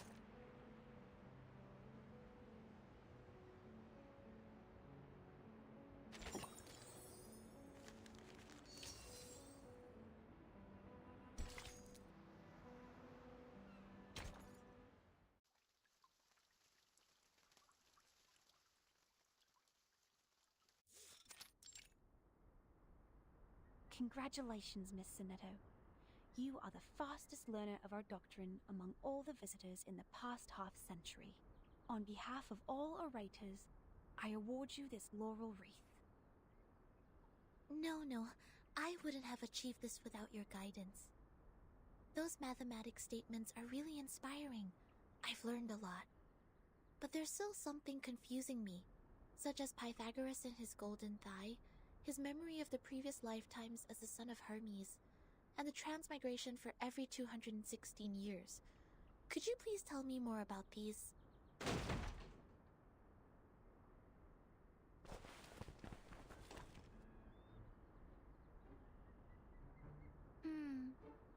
Why would people fail to see the charm of the matrices? This is not right. I need to spend more time on teaching. Anyone, save us! Thus my journey of art is doomed to fail. I really don't want to study maths anymore. Help.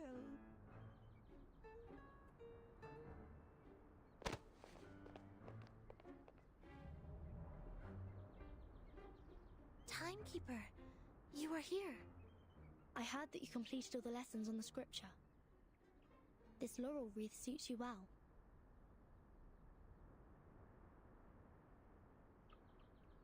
Timekeeper, I'm sorry.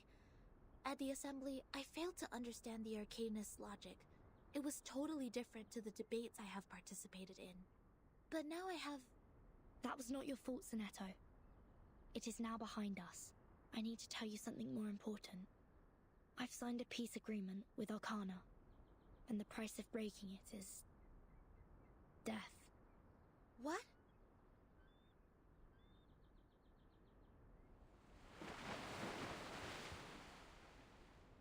So Manus Vindictae is also restrained by the stone bangle like we are.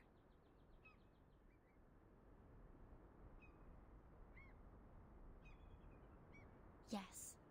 She put it on without hesitation. But I don't think her purpose would be as simple as hearkening the ancient wisdom.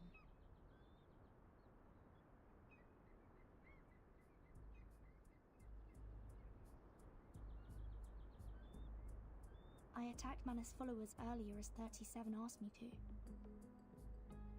But I received no punishment from the Bangle. Perhaps this island makes its own judgment on what to be classified as hostility. Like it has a mind of its own. Sonetto, do not report this to the headquarters before we figure out how the Bangle works. After all, there are many other things to investigate on this island other than Manus Vindictae. I see. I will contact Miss Druvis and Miss Moiselle first and keep an eye on Arcana.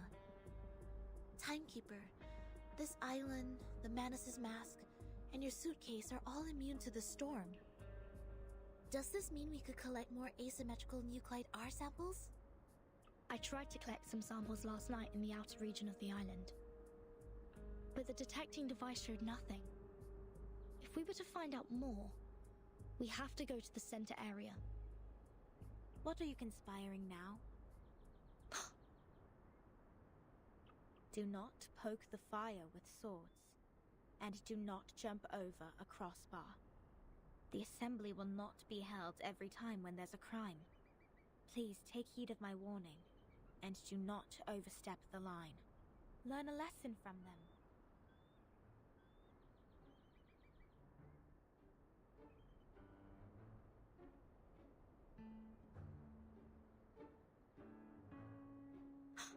Lilia!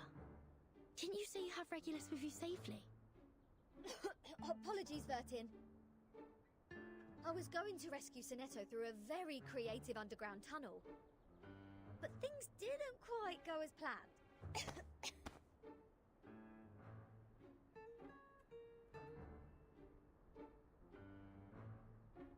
Not a bad innovation for a simple clap on the forehead.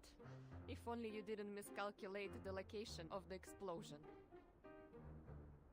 This apple is grateful that it didn't get blasted into a puddle of apple jam. Warning.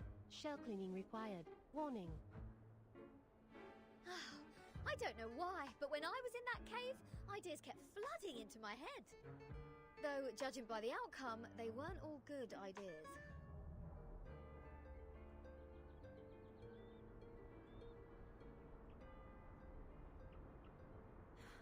On a routine patrol, I found them trying to break into the cave. I'm not surprised that an irrational number would try to trespass on forbidden grounds. But you two? The integer and the fraction? What were you doing with her? This is a serious crime.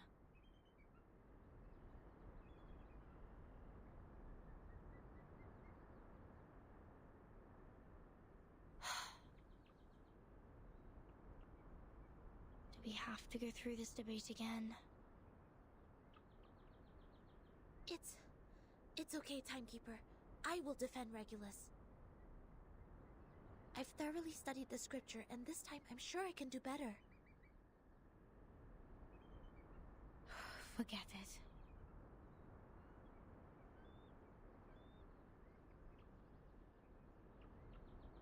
Forget it. It is unwise to waste time trying to understand an irrational number's motive. Besides, we should let the reckless take care of the least important matters. That's it. Regulus, you will come with me to clean the beach. Huh? Me? Again? Since you have too many floating points, words of discipline would not work on you. We would have suggested you study with the rest of the students here. Abstain from eating meat, bathe in cold water, rise with the Apollo star, study our doctrine, read the scripture aloud on the beach, so as to remove your floating points and purify your soul.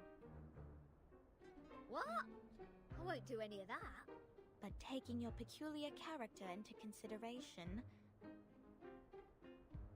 I decided that some compulsory labor would be the better option.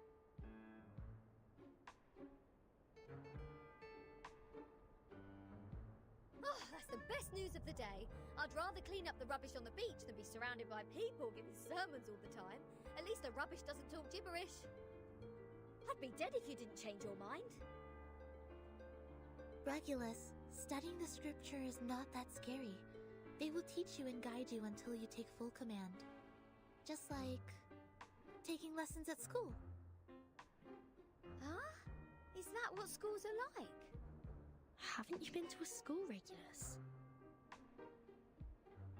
Haha! A great pirate would not remember trivial matters as such. So, where were we? Which part of the beach needs to be taken care of by the great captain? My laboratory. Whoa! Where did you pop up from?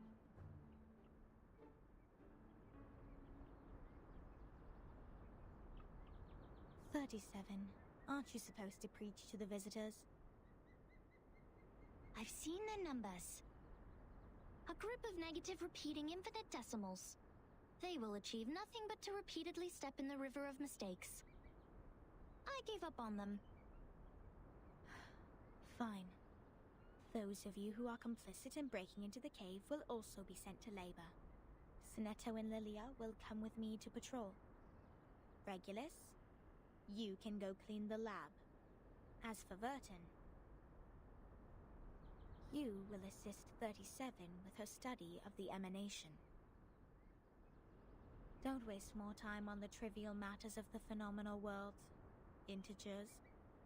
That was the sole reason you were on this island, was it not?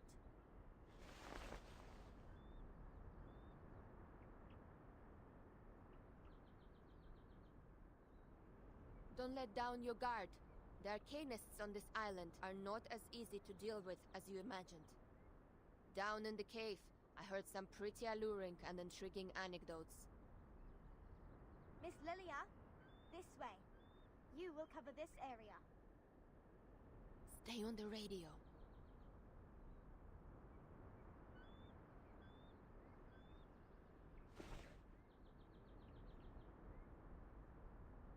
Don't worry, Timekeeper. Lilia and I will keep an eye on Manus Vindictae. We are counting on you, Sonetto. I have a feeling we are coming closer to a big secret.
I thought it was an academic debate.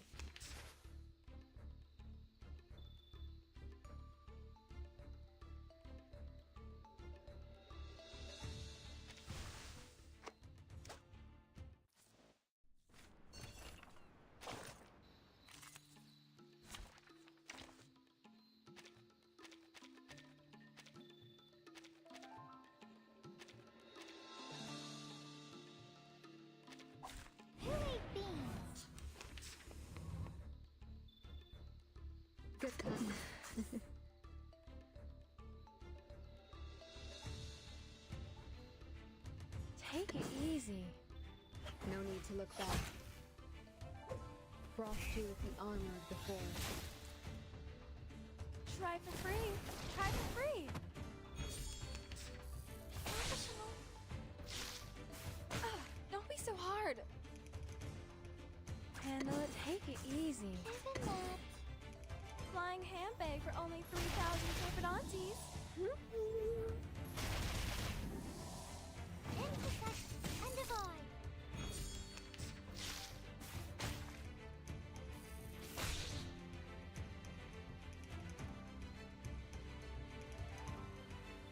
Good timing. Good timing. Penetrate.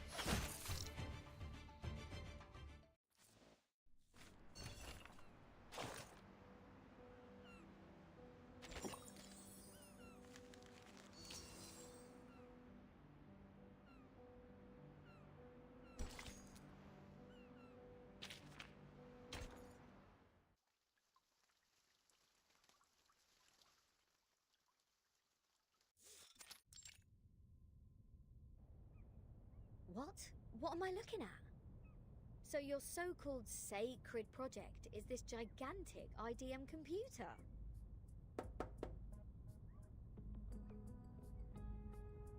I was curious about them during my stay in Laplace. Those later versions of the model are so much better than the 66 ones. But this one doesn't seem that far advanced to those. This is not a junk piece the Manus sold you, is it? Items of the phenomenal world are all a waste.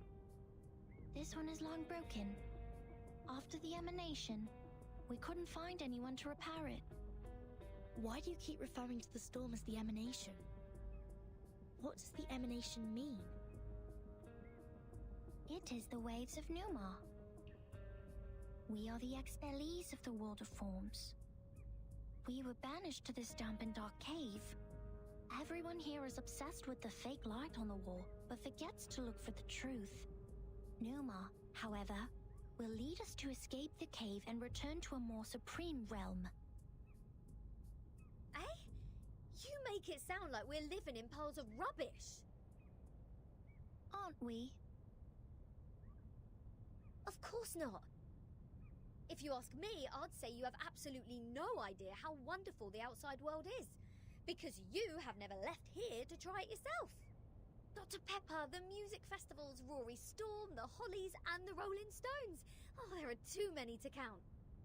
If it weren't for this sick storm, I would still be riding a motorcycle in one of those races in London. Your soul must be pretty contaminated. And the computer, they can calculate extremely large numbers within seconds. Better than hundreds of thousands of you combined together. In the case of numbers, it's not the bigger the better. Also, this computer has never played a useful part in our study.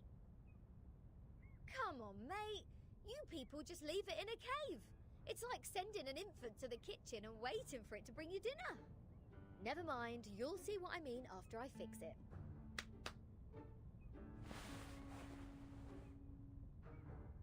Can you fix an IDM, Regulus? No, but I've seen the Laplace people do it. Shouldn't be too difficult, I assume. Oh, the dust! When was the last time you sent people down here to clean? Oh, some critters are nesting here. Oh, did I break into your party? Vertin, come give me a hand. They won't let me touch them.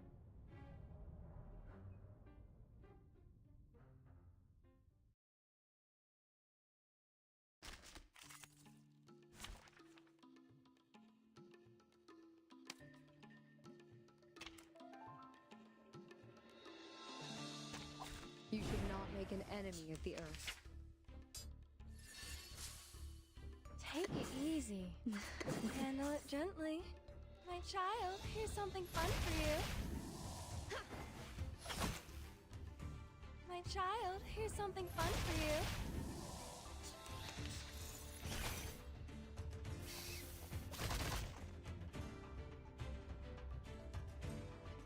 It could be found.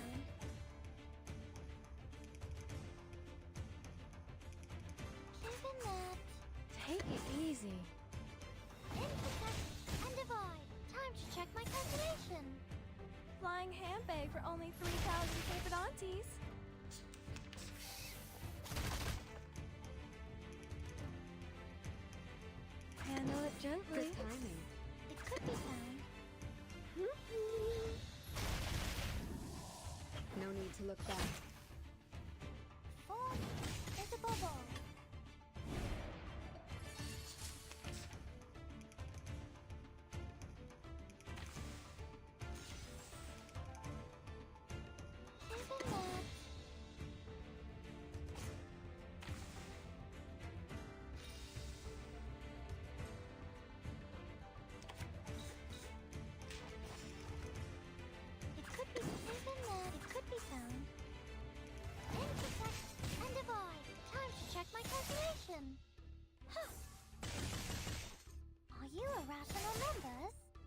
dare you?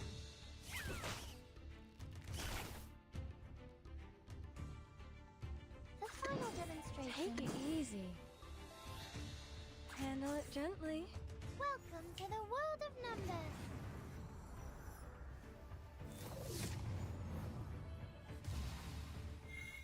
Try for free. Try for free. Flying handbag for only 3,000 Papadontes. It could be Take it easy. Handle it gently. intersect and divide. Huh.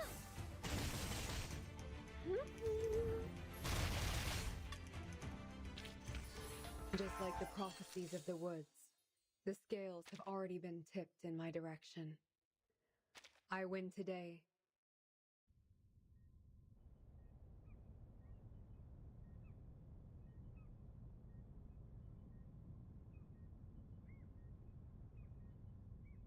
You fixed it. It's great to have you clean the laboratory, Regulus. Your floating point immediately reduced. Oh, is that a compliment? Sounds like one to me. Thank you. It's a wordplay, Captain. Infinity minus any numbers still equals to infinity. Fine, fine. I should have given up the idea of changing your eccentric sorting system a long time ago. What's the meaning of humans inventing computers if these machines were only left here for some critters to nest in? Thanks to you, now we can have a look at the previous models, Regulus. But it's a pity since it only has the data before 2003. Everything in the past 4 years has gone missing.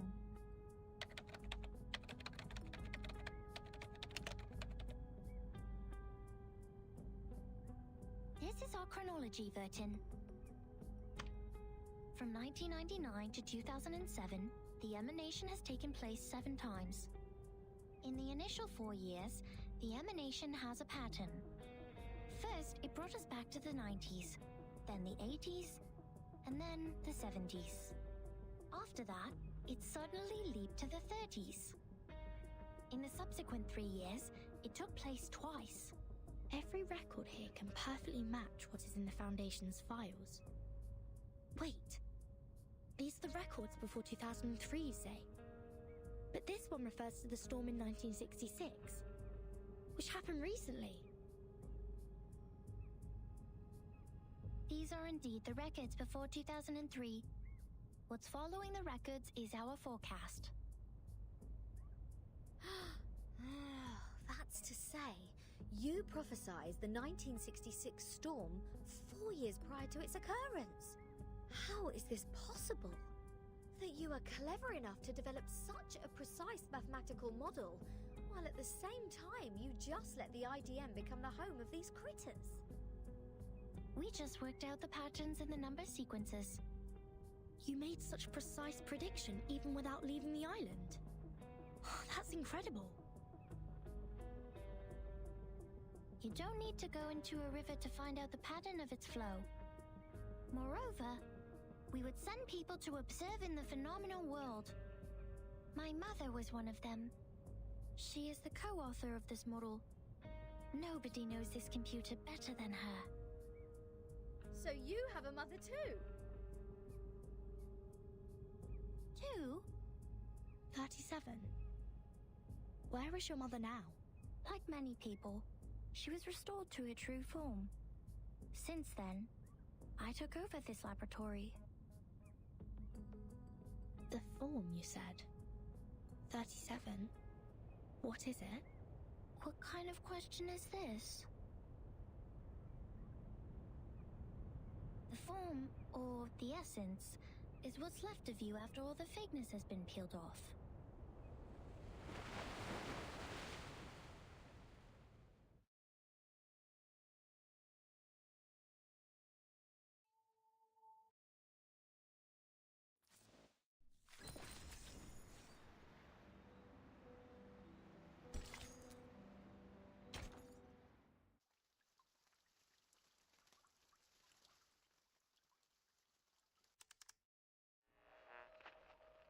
Now we are listening to the New Year collection. The world-famous painting Mona Lisa was found and returned to Musée du Louvre in the afternoon of December 13th. The U.S. Congress passed the Federal Reserve Act on December 23rd, formally establishing the Federal Reserve System. The conflict between Austria-Hungary and Serbia has escalated. Bulgaria challenged the Bucharest Peace Treaty. Tension is building up over the Balkan Peninsula.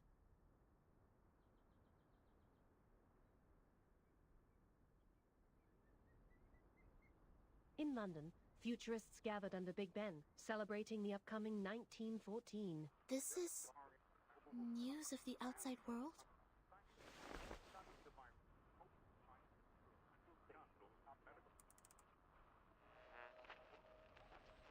What about on your side?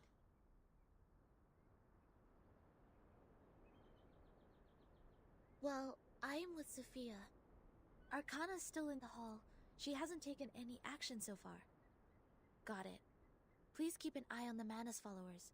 Be mindful of the restrictions set by the Bangle. Who are you talking to?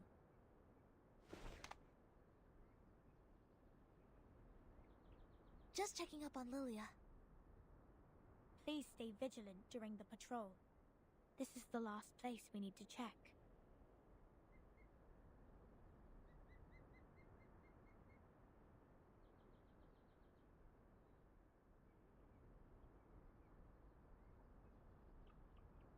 We must keep this graveyard clean. Our dead deserve to be left in peace and undisturbed by the phenomenal world.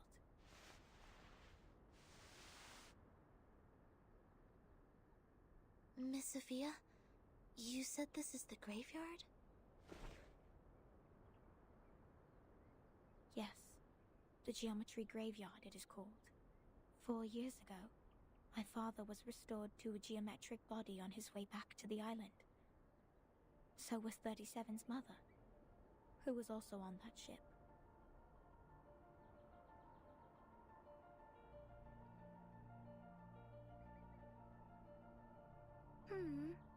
Why are you crying, Sophia?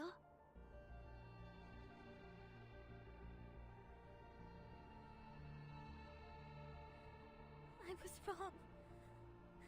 We miscalculated the impacted area of the emanation.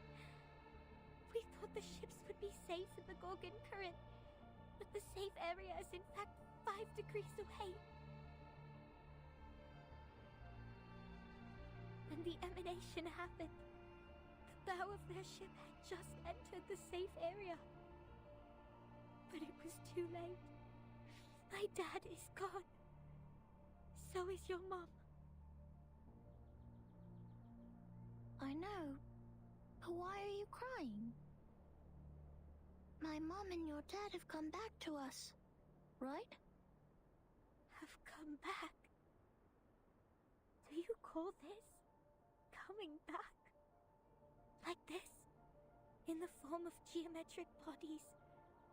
Cold and silent? Being pushed to the shore?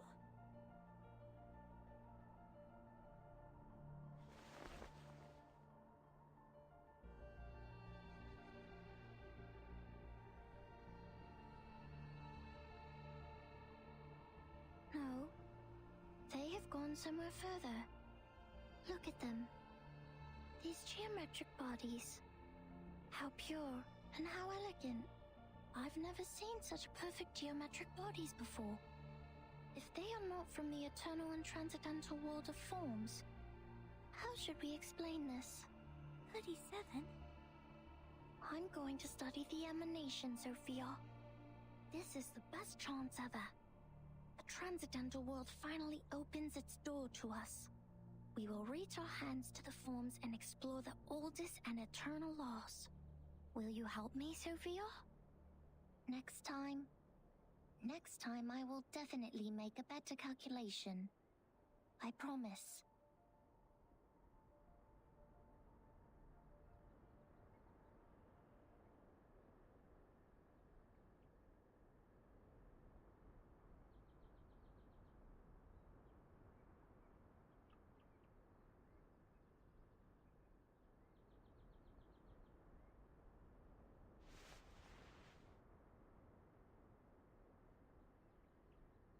Thank you for assisting 37 with her research, Sonetto. No, I didn't do anything. Timekeeper knows the storm better. You have helped us greatly by just coming onto this island. For all this time, 37 has been locked up in the laboratory, refusing to talk to anyone, nor participate in any group study, since the two-day emanation in 1929.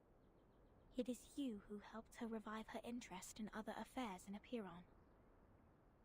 These are Timekeeper's contributions. I barely did anything.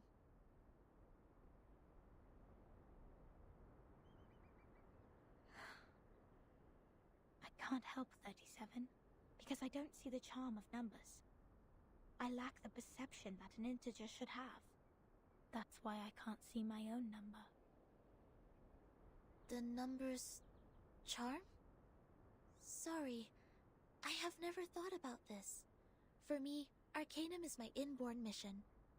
If you ask me, you are an unbelievably excellent Arcanist. You can flatten the ground, clean up the beach, and rectify errors. You did it in an efficient and precise manner, which is already an advanced ritual.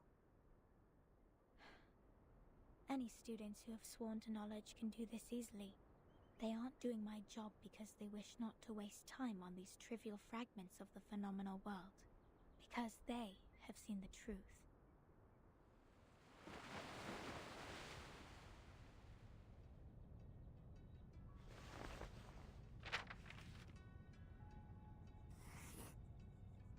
The phenomenal world is never complete. Like you can never draw a perfect circle there.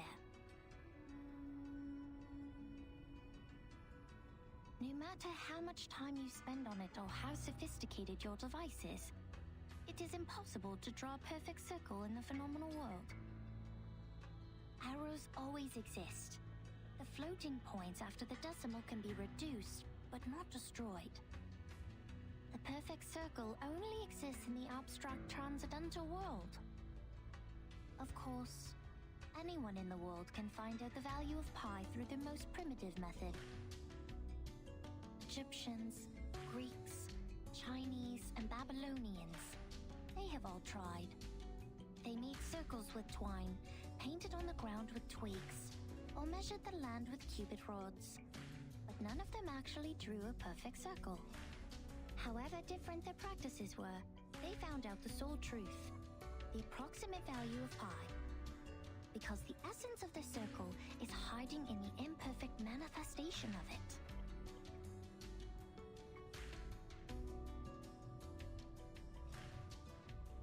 This is the truth. It is eternal, unchanged, pure, and transcendent. Anyone can reach out to it at any time, in any place, by any means, and everyone will get the same answer from it. The forms transcend all matters.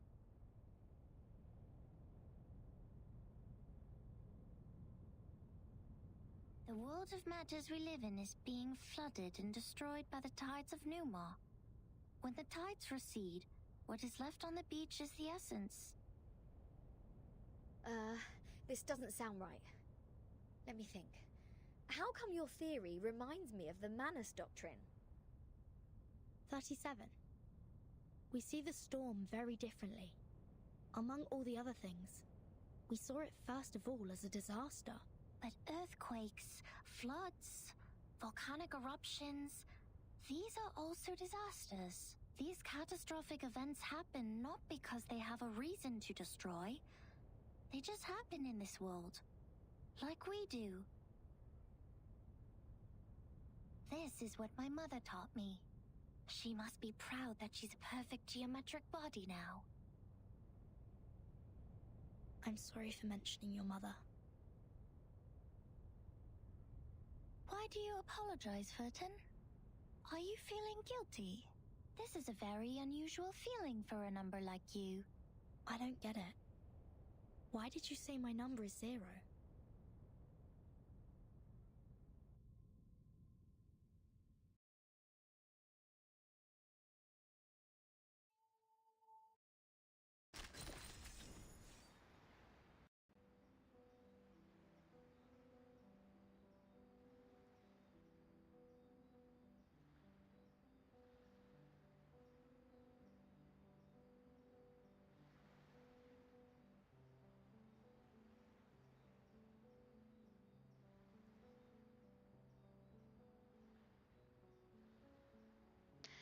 Okay, can you hear me?